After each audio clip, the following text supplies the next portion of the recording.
வணக்கம், நான் உங்கள் யஷ்வந்த் குமார். இன்றைக்கி நம்ம சேனலில் ஒரு சூப்பரான கேப்சிகம் ஹல்வா செய்கிறது எப்படின்னு பார்க்க போகிறோம். நிறைய பேர் வீட்டில் ஹல்வா செய்திருப்போம், ஆனால் குடைமிளகாய் வச்சு எத்தனை பேர் செய்திருப்பீங்கன்னு தெரியல. செய்யாதவங்க மறக்காமல் ஒரு வாட்டி ட்ரை பண்ணி பாருங்கள், கண்டிப்பாக உங்களுக்கு ரொம்ப பிடிக்கும். இது செய்கிறது ரொம்ப ஈஸி. இதுக்கு தேவையான இன்க்ரீடியன்ஸும் ரெடியாக இருக்குது. இப்போ நம்ம ப்ரிப்பரேஷனை ஸ்டார்ட் பண்ணிவிடுவோம். அதுக்காக இங்கே ஒரு பாத்திரத்தில் நல்லா தண்ணி கொதிச்சிக்கிட்டு இருக்குது. இதில் 3 குடைமிளகாய் நல்லா வாஷ் பண்ணி கட் பண்ணி இதில் இருக்கக்கூடிய விதையெல்லாம் எடுத்து வச்சுருக்கேன். இதை தண்ணியில் சேர்த்துப்போம்.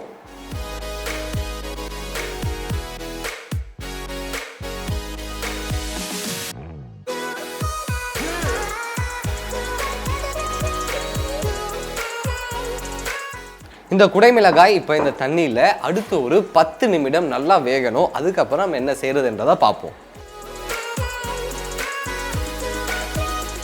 நம்ம குடைமிளகாய் தண்ணியில் ஒரு 10 நிமிடம் நல்லா வெந்துடுச்சு. ஸ்டவ் ஆஃப் பண்ணிடலாம். இதை தண்ணி இல்லாமல் எடுத்து வேற ஒரு பவுலில் மாற்றிக்கோங்க.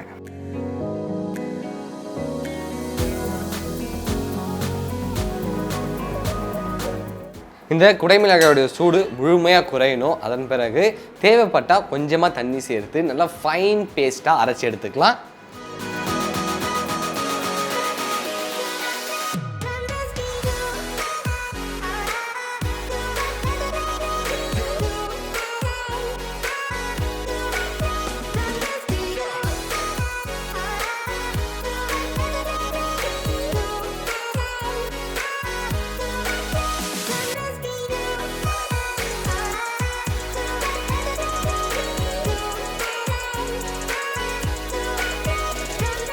நம்ம வேக வைத்திருந்த குடைமிளகாயை நல்லா ஆற விட்டு ஃபைன் பேஸ்ட்டாக அரைச்சாச்சு.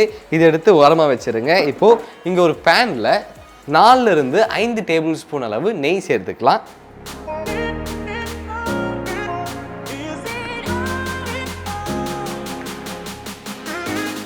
நம்ம சேர்த்திருக்க நெய் உருகினதன் பிறகு இதில் 30 கிராம் அளவு முந்திரி சேர்த்துக்கலாம். இந்த முந்திரி நல்லா பொன்னிறமாக வரணும், அது வரைக்கும் நம்ம வெயிட் பண்ணுவோம்.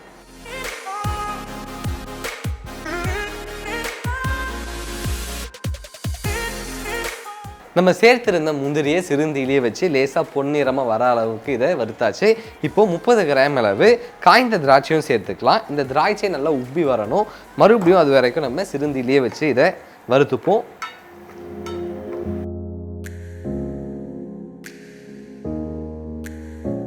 திராட்சையும் நல்லா உப்பி வந்ததன் பிறகு இதை நம்ம ஃபைன் பேஸ்ட்டாக அரைச்சி வச்சுருக்க கேப்சிகம் பேஸ்ட்டையும் சேர்த்துப்போம்.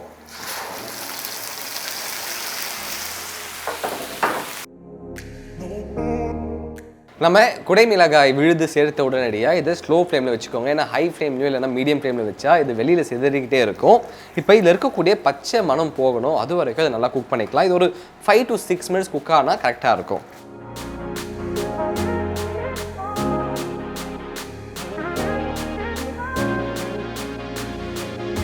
இந்த குடைமிளகாயில் இருக்கக்கூடிய பச்சை வாசம் முழுமையாக போயிடுச்சு.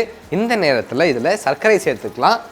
ஒரு 3லிருந்து 4 டேபிள் ஸ்பூன் அளவு சர்க்கரை சேர்த்துக்கோங்க. இது கரெக்டாக இருக்கும். ஒருவேளை உங்களுக்கு இனிப்பு பத்தலை அப்படின்னா நீங்கள் இன்னும் கொஞ்சம் கூடுதலாக சேர்த்துக்கலாம். இது முழுமையாக உங்களுடைய விருப்பம் தான். இதை மீண்டும் ஒரு முறை நல்லா கிளறி விட்டுக்கலாம். இப்போது அடுத்து ஒரு 2லிருந்து 3 நிமிடம் நல்லா குக் ஆகட்டும்.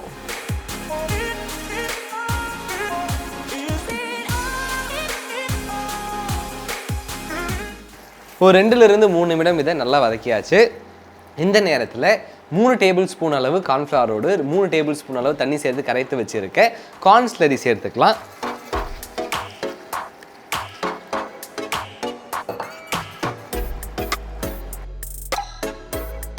கார்ன்ஸ்லரி சேர்த்த உடனடியாக இதை நல்லா கை விடாமல் கிளறிக்கிட்டே இருங்க. அப்போ தான் உருண்டை கட்டாமல் இருக்கும். இந்த மாதிரி கொஞ்சம் கொஞ்சமாக திக்காகிட்டு வரும்போது இதில் நல்ல ஒரு மனம் கொடுக்கறதுக்காக 1 டேபிள் ஸ்பூன் அளவு அரைத்த ஏலக்காய் சேர்த்துக்கலாம்.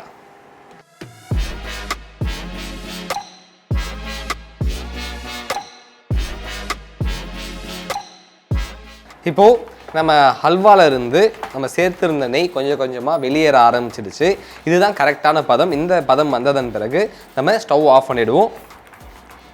அவ்வளோதான், ஒரு சூப்பரான கேப்சிகம் ஹல்வா ரெடி ஆகிடுச்சு. இதை எடுத்து அழகாக ஒரு பவுலில் போர்ஷன் பண்ணிப்போம்.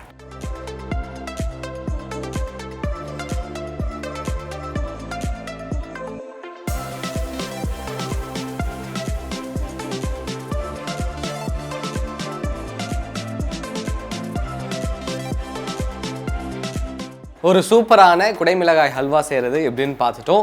இந்த ரெசிபி உங்களுக்கு பிடிச்சிருக்கோம் நம்புறேன். மறக்காமல் வீட்டில் ட்ரை பண்ணி பாருங்கள். இது சாப்பிடும்போது இது குடைமிளகாய் அப்படின்னு கண்டிப்பாக கண்டே பிடிக்க முடியாது, அந்த அளவுக்கு ரொம்ப அருமையாக இருக்கும். நீங்கள் ட்ரை பண்ணி பார்த்துட்டு உங்களோட ஃபீட்பேக்கை கீழே கமெண்ட் பண்ணுங்கள். இதே மாதிரி இன்னொரு சூப்பர் ரெசிபியோட உங்களை நான் சந்திக்கிறேன். And then bye from Yashwant.